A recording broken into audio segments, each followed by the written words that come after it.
নমস্কার। চাকলা ধাম ঘুরে বেরিয়ে যাওয়ার পর চলে গিয়েছিলাম কচুয়া ধাম পুণ্যতীর্থ দর্শন করবার উদ্দেশ্যে। এটি নাকি বাবা লোকনাথ ব্রহ্মচারীর আসল জন্মভিটে অনেকের মতে, তবে এটি নিয়ে রয়েছে অনেক ভিন্ন মত।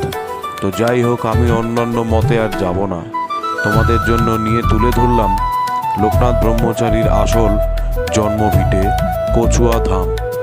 এটিও উত্তর 24 পরগনার টাকি রোডের ধারে অবস্থিত।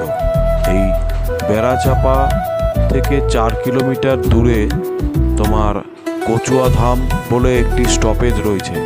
সেই কচুয়া ধাম স্টপেজ থেকে ডান দিক বরাবর 6 কিলোমিটার মতন গেলেই এই মন্দিরটি।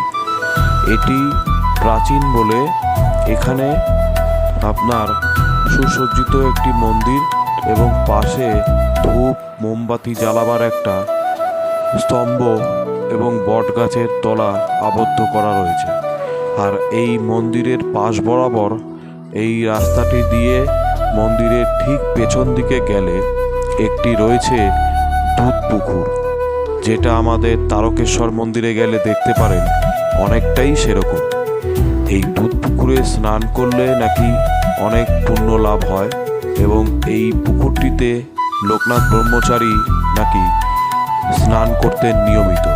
তার জন্যই এই পুকুরটিকে পরে এরা নাম রাখা হয় দুধ পুকুর।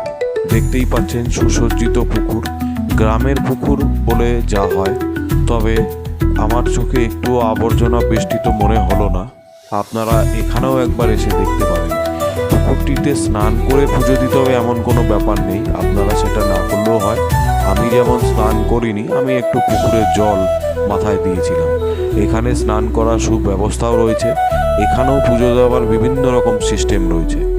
বাকিটা আপনারা কেমন লাগলো দেখতে ভুলবেন না।